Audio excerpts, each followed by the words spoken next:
السلام علیکم ورحمۃ اللہ وبرکاتہ۔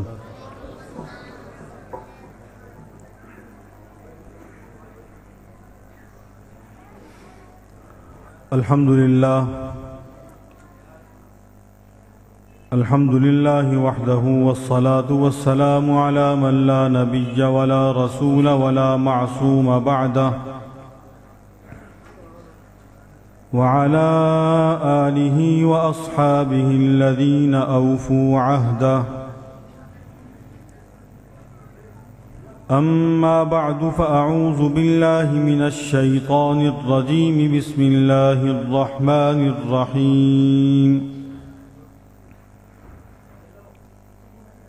ان هذا القرآن يهدي للتي هي اقوم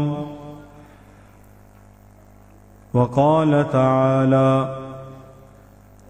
وَلَقَدْ يَسَّرْنَا الْقُرْآنَ لِلذِّكْرِ فَهَلْ مِن مُدَّكِرٍ۔ صدق اللہ مولانا العظیم وبلغنا رسوله النبی الصادق الوعد الامین۔ تمام حاضرین عبادت کی نیت سے محبت کے ساتھ نماز والا درود پاک تلاوت فرما لیں، کوئی زبان خاموش نہ رہے۔ اللہم صل علی محمد وعلی آل محمد کما صلیت علی ابراہیم وعلی آل ابراہیم انک حمید مجید۔ اللہم بارک علی محمد وعلی آل محمد کما بارکت علی ابراہیم وعلی آل ابراہیم انک حمید مجید۔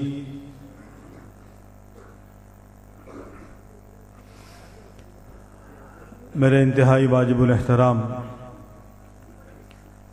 صاحب صدر حضرت مولانا قاری محمد یامین گوہر صاحب دامت برکاتہم، علماء کرام، بزرگوں، دوستوں، بھائیوں، طلباء عزیز اور میرے بہت ہی مہربان بھائی حضرت مولانا محمد عمیر صاحب مد ظلہ وحفظہ اللہ تعالی، آپ حضرات بخوبی واقف ہیں آج کی یہ تقریب خالصتاً اللہ سبحانہ و تعالی کی سچی کتاب قرآن کریم فرقان حمید کی تکمیل کے حوالے سے انعقاد پذیر ہے۔ اس مدرسہ میں پڑھنے والے بچوں نے حفظ و ناظرہ قرآن کریم مکمل کیا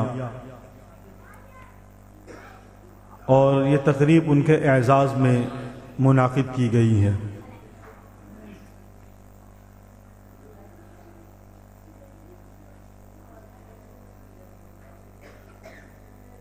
اس بات کو ہم جتنا ڈوب کر سوچیں، جتنا غور کریں، جتنا فکر کریں، جتنی اس کو اہمیت دیں کہ یہ اعزاز کن بچوں کو دیا جا رہا ہے اور کیوں دیا جا رہا ہے۔ دنیا میں اور بچے بھی ہیں، انہیں بھی اعزاز ملتے ہیں، ان کا بھی اکرام ہوتا ہے، سکول ہیں، کالجز ہیں، مختلف اور ادارے ہیں، مختلف فنون ہیں جن میں چھوٹی بڑی عمر کے طلباء پڑھتے ہیں، طالبات پڑھتی ہیں، ان کے والدین خوش ہوتے ہیں۔ ان کی کوئی کلاس مکمل ہوتی ہے تو والدین کی خوشی دیدنی ہوتی ہے، خاندان میں انہیں مبارکباد دی جاتی ہے، ہدایہ پیش کیے جاتے ہیں اور بہت ہی زیادہ تعریفی اور توصیفی کلمات سے ان کا حوصلہ بڑھایا جاتا ہے۔ لیکن جو بچے اس کتاب کو پڑھنے والے کہ جو میری اور آپ کی زندگی اور آخرت دنیا اور آخرت کی ساری زندگی کی ضامن ہے۔ میری اور آپ کی دنیا اور آخرت کی تمام تر کامیابیوں کا انحصار اس پر ہے۔ میری اور آپ کی ہدایت اور رہنمائی کے لیے اللہ سبحانہ و تعالی نے جس کا انتخاب کیا اور جسے نازل فرمایا، حضور انور صلی اللہ علیہ وسلم کو جس کتاب کے لیے منتخب کیا گیا، حضور کے شاگرد حضرات صحابہ کرام کو یہ کتاب آپ کی زبان سے پڑھائی گئی۔ اللہ جل شانہ کے وجود سے نکلا ہوا کلام خود رب کا کلام ہے، انسان کا نہیں، انسان کا لکھا ہوا بھی نہیں ہے، لوح محفوظ میں پہلے سے لکھا ہوا موجود ہے۔ وہ کلام آج ان بچوں کے سینوں میں محفوظ ہے اور ان کی زبانوں پر جاری ہے۔ ریاضی کا علم نہیں ہے، انگریزی کا ایسے نہیں ہے، بایو کیمسٹری کی کوئی ڈیفینیشن نہیں ہے جو انہوں نے یاد کی ہوئی ہے اور ہم انہیں وہ رٹا سن لیں گے اور ہم خوش ہوں گے کہ اس پہ انہیں 100 نمبر ملنے چاہیے۔ انہوں نے اللہ کا کلام یاد کیا ہے، اس پر نمبروں کی تو حد ہی نہیں ہے، حد ہی نہیں ہے کہ ان کے نمبر کتنے ہونے چاہیے۔ ان کے نمبروں کی قدر انہیں ہے جنہوں نے پڑھا ہے کہ ان کا مقام کیا ہے، اور یہ بتلایا کس نے ہے؟ خود محمد الرسول اللہ صلی اللہ علیہ وسلم نے بتلایا۔ میرے بھائی ابھی ظاہری اور اس دنیاوی نسبتوں کو بہت جذباتی ہو کر بیان کر رہے تھے۔ یہ نسبتیں کچھ نہیں ہیں، یہ نسبتیں بھی جس وجہ سے ہیں وہ وجہ قرآن ہے، اور آج ان بچوں کی نسبت قرآن کریم سے مکمل ہو گئی ہے۔ الحمد سے لے کر والناس تک انہوں نے پڑھ لیا، اور خوش نصیب ہیں وہ والدین جنہوں نے ان کو اس کام کے لیے مقرر کیا، وقف کیا۔ ہم مسلمان ہیں لیکن بہت کمزور مسلمان ہیں، اور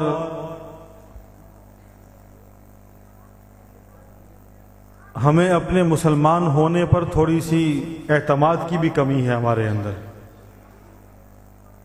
مسلمان کہلوانا بھی چاہتے ہیں، کہلواتے بھی ہیں، لیکن بااعتماد مسلمان نہیں ہیں۔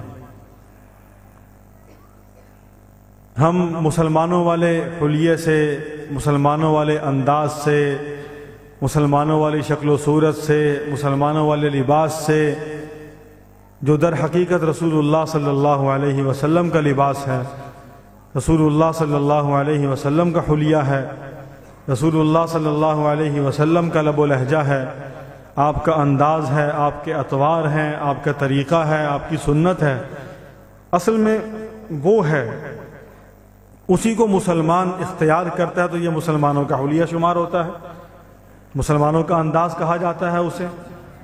میرا آپ کا تو نہیں ہے انداز، میں نے آپ نے کہاں سے لی ہے؟ اپنے بڑوں سے، انہوں نے کہاں سے لی؟ اپنے بڑوں سے۔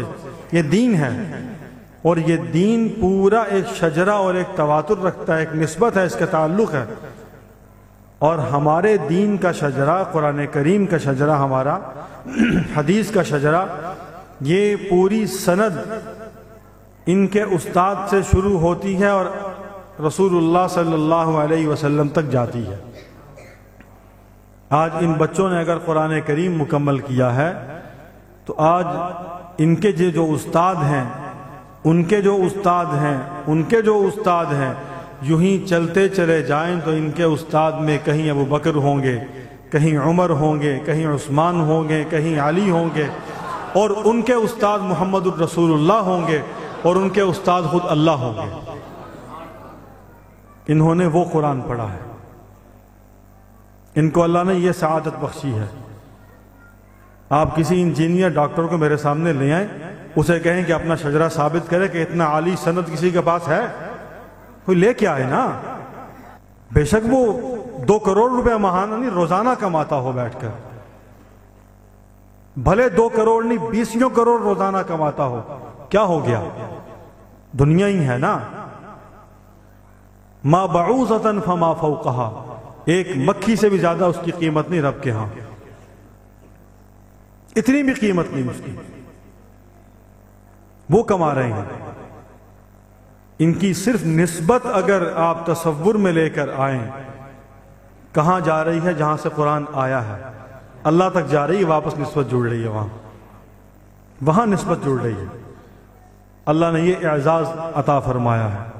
اور اس نسبت والے بچوں کا اعزاز کتنا ہونا چاہیے ہم نہیں دے سکتے. اس کا بدلہ اللہ عطا فرمائیں گے. ان کے اعزاز کے لیے ایسی مجلس جنت میں پھر جمے گی، بالکل جمے گی. حدیث پاک کا مفہوم ہے، مجھے مکمل شاید ذہن میں نہ ہو اس وقت.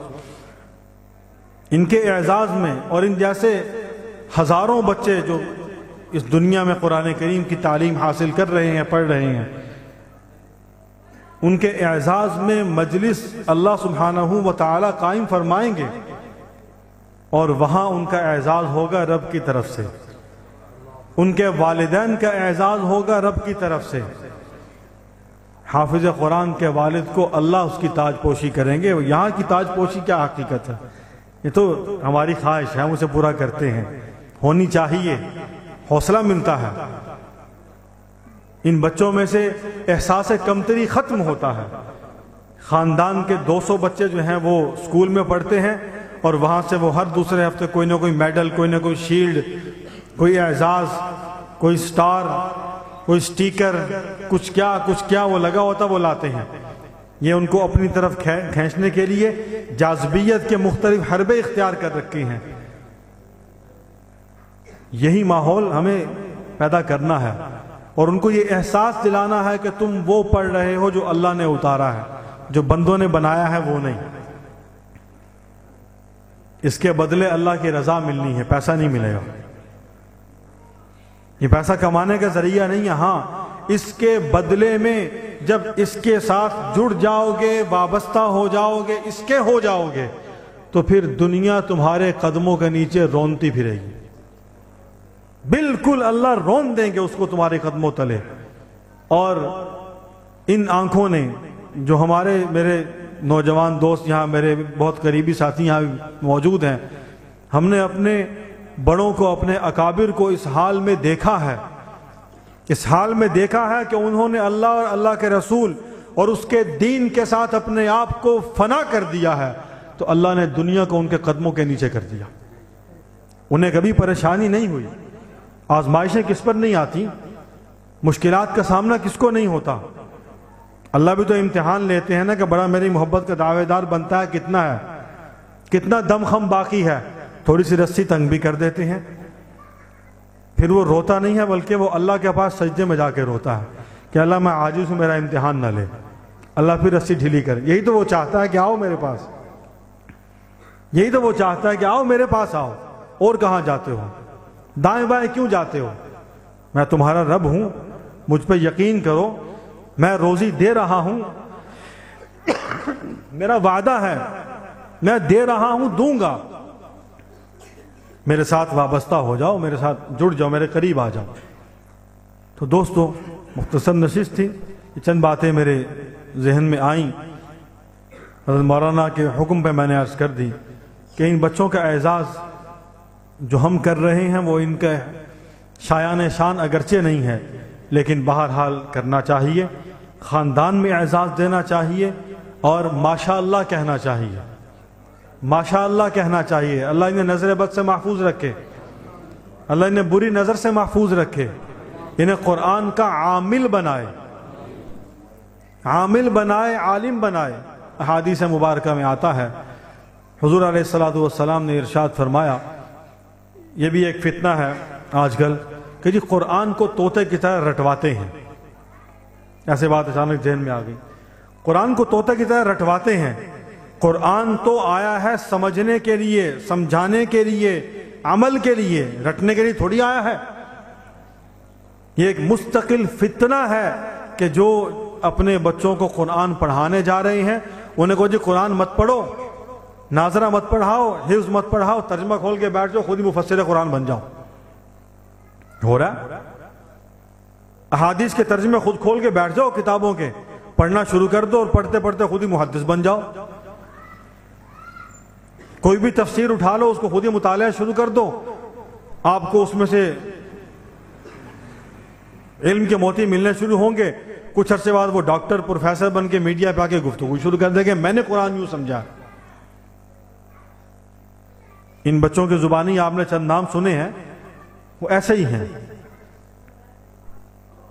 ایسے ہی ہیں. یوں ہونا ہوتا پھر نبی نہ آتے. نبی استاد بن کیا انہوں نے سمجھایا ہے. انما بعثت معلما، حضور نے ارشاد فرمایا میں معلم بنا کر بھیجا گیا ہوں، اور نبی کے معلم اللہ خود ہے. نبی دنیا میں کسی سے نہیں پڑھتا، کسی کے شاگرد نہیں ہوتے. انبیاء سارے کے سارے امی ہیں، انہوں نے کسی سے اس دنیا میں لکھنا پڑھنا نہیں سیکھا، لیکن اللہ نے سب کا استاد بنایا، سب سے زیادہ علم عطا فرمایا، سب سے زیادہ مرتبہ اور بزرگی عطا فرمائی، سب سے زیادہ اخلاق عطا فرمائے. تمام تر معاملات میں، زندگی کے ہر پہلو ہر گوشے میں نبی سے بڑھ کے کوئی نہیں ہو سکتا. نبی نمونہ ہیں، اسوہ ہیں. جس نے دیکھنا ہے، جس نے کچھ سیکھنا ہے، وہ نبی کو دیکھتا ہے، اس سے سیکھتا ہے. نبی سے دیکھتا ہے، اس سے سیکھتے ہیں. حضور نے ارشاد فرمایا صلی اللہ علیہ وسلم نے، قرآن کریم میں بھی ہے، احادیث میں بھی اس کا مفہوم ملتا ہے. انبیاء کے ذمے 4 کام، بالخصوص حضور علیہ الصلوۃ والسلام کے ذمے. یتلو علیہم آیاتی، پہلا کام کیا کہ ان پر آیات کی تلاوت کرو. ترجمہ نہیں ہے، تشریح نہیں ہے، تفسیر نہیں ہے. میں نے پہلے بھی غالباً یہاں ایک مرتبہ عرض کیا تھا یا کہیں اور کیا، یاد نہیں. معروف واقعہ ہے کہ کفار کے بڑے گبر قسم کے، حضور کے بڑے نامور دشمن آقا صلی اللہ علیہ وسلم کا قرآن کریم سننے جایا کرتے تھے.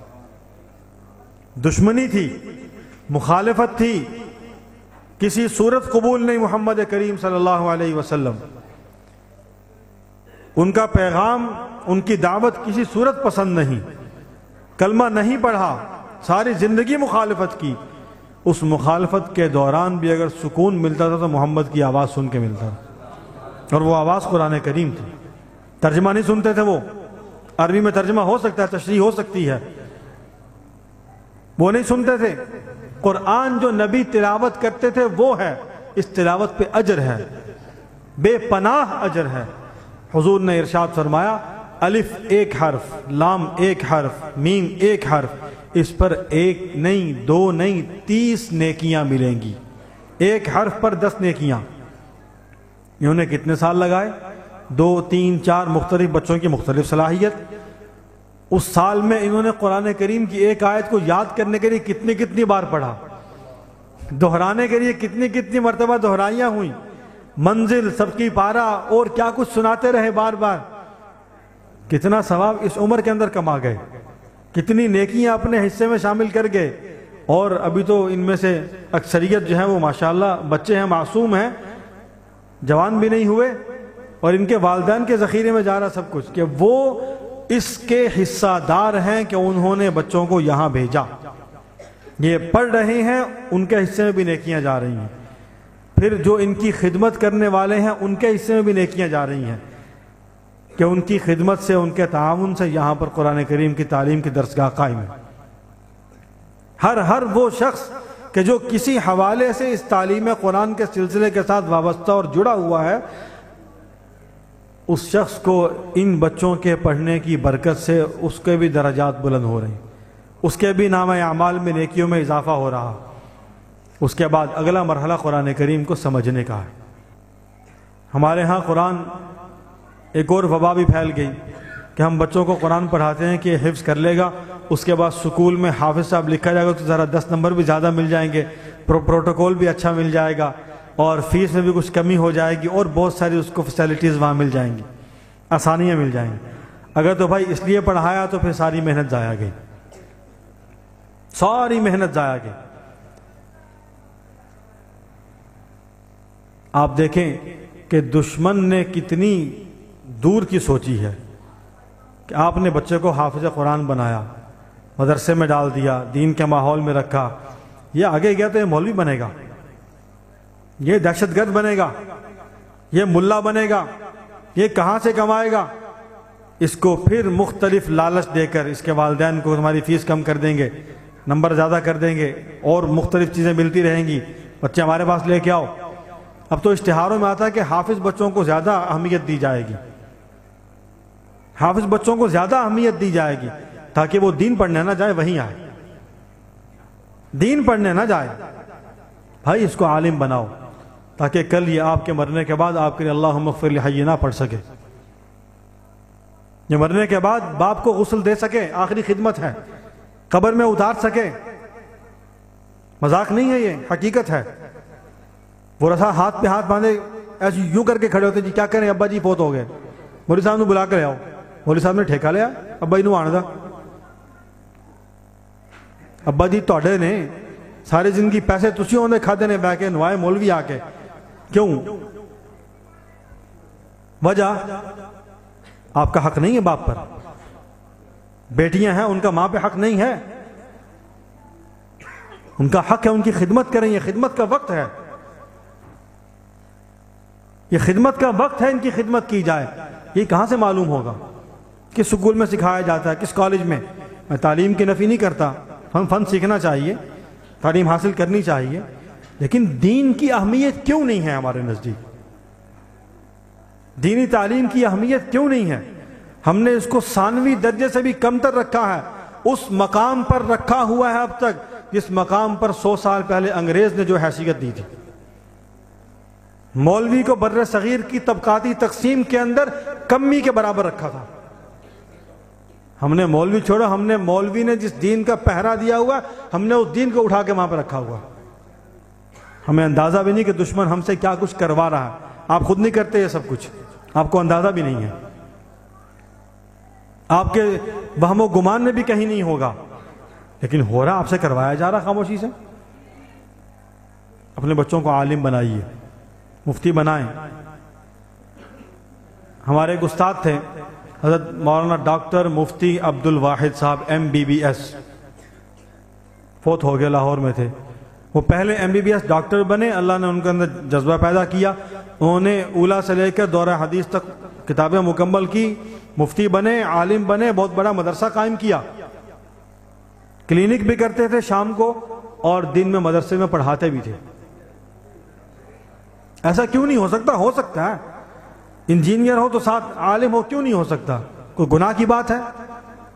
آپ پڑھائیں، عالم بنائیں انہیں، وہ عالم بنے گا، آپ کے معاملات ٹھیک کرے گا، آپ کے کاروبار کے معاملات میں خرابی ہوئی تو اس کو درست کرے گا، آپ کے لین دین میں خرابی ہوئی ٹھیک کرے گا، حلال حرام کی تمیز بتائے گا، آپ کو دین کے معاملات سے آگاہ کرے گا، سمجھائے گا۔ صرف دین کا معاملہ نماز روزہ حج زکوٰۃ نہیں ہے، آپ کی ساری زندگی دین کے ساتھ جڑی ہوئی ہے، دین کی محتاج ہے، قرآن حدیث کی رہنمائی کی محتاج ہے، اس کے بغیر چلیں گے آپ کو رہنمائی نہیں ملے گی۔ تو دوستو، جن بچوں نے قرآن پڑھ لیا ان کو عزم کریں، ایک ایک بچہ تو مولوی بنائیں، ایک ایک بچہ تو مولوی بنائیں، گھر سے ڈاکٹر ہوگا، انجینئر ہوگا، ایک فلاں بننے گا، ایک فوج میں چلا جائے گا، ایک پولیس میں چلا جائے گا، یہ سارے آپ کے عزائم ہوں گے۔ ایک اپنی آخرت کے لیے کر لیں، باقی دنیا کے لیے کر لیے، ایک کو آخرت کے لیے کر لیجئے۔ آپ اسے عالم بنائیں، اس کے نفع دیکھیں، اس کی برکات دیکھیں، اس کے ثمرات دیکھیں، کیا ہوتا ہے اس کا نتیجہ۔ اللہ تعالیٰ برکتیں دیں گے انشاءاللہ۔ مولوی بھوکا نہیں مرتا۔ ہمارے اکثر حضرات سناتے ہیں خطبوں کے اندر اپنے بیانات میں کہ یہ مولوی بنا آندا کہیں کہتے ہیں جی اے جی مڑ خاصی کی دوں، جی بن جاوے تو مڑ مولوی بڑا کھان دیں جی، اے نہیں چھڑیں دے، یعنی بخشش کسے پاسوں نہیں چھوڑے مولوی نے، جی مولوی بنا دے ہو تو ان جی ملوٹا بنا چھڑیا نے، اے ہن پندہ ہی راسی چندیاں دے پلسی، تو جے اس چندے لمنے شروع کر دے اے کھاندہ ہی بڑے مولوی، اے تو چھڑیں دے نہیں کشا۔ یہ ماحول ہے، اور یہ دشمن کی طرف سے بنایا گیا، تیار کیا گیا پورا پروپیگنڈا ہے، اور یہ چل رہا ہے ہمارے ماحول کے اندر۔ تو انشاءاللہ العزیز میں امید کرتا ہوں آپ حضرات میں سے بہت سے ایسے ہوں گے جن کا پہلے سے بھی ارادہ ہوگا، نہیں ہے تو اب ارادہ کر لیجئے، آپ انہیں دینی تعلیم بھی دیں، دنیاوی تعلیم بھی دیں۔ دیکھیں، دینی دنیاوی تعلیم ہم نے جدا نہیں کی، ہم نے جدا نہیں کی، یہ جدا کی علی گڑھ والوں نے، یہ جدا کی علی گڑھ والوں نے۔ ہمارے مدارس میں فلسفہ پڑھایا جاتا تھا، ہمارے مدارس میں ریاضی پڑھائی جاتی تھی، ہمارے مدارس میں الجبرا پڑھایا جاتا تھا، ایسا نہیں ہے کہ نہیں ہوتا تھا، پڑھایا جاتا تھا۔ نظام الدین کا جو ہمارا نصاب تھا، درس نظامی جسے کہا جاتا ہے، اس میں یہ فنون شامل تھے، یہ فنون شامل تھے، اس میں قرآن بھی تھا، حدیث بھی تھی، فقہ بھی تھی، ساتھ یہ فنون بھی اس کے اندر موجود تھے، پڑھاتے تھے مدارس میں۔ انہوں نے کہا کہ یہ تو سب کچھ تیار کر کے نکال رہے ہیں، ہمارا کیا بنے گا؟ انہوں نے الگ کیا، انہوں نے الگ کیا۔ بہاولپور میں جامعہ عباسیہ نہیں تھا، اسی پاکستان میں تھا نا۔ علامہ شمس الحق افغانی رحمۃ اللہ علیہ، جن کا علم کے اوپر نگاہ ڈالے انسان کی پگڑی گر جائے، اتنا قداور شخص، اس جامعہ عباسیہ کا کیا حال کیا؟ اسلامیہ یونیورسٹی عباسی یونیورسٹی بن گئی ہے۔ کہاں گیا حدیث، قرآن، فقہ، سنت؟ نکال دیا نا۔ کس نے نکالا؟ مولوی نے۔ مولوی نے تو اس کو شامل کیا تھا، جوڑا تھا۔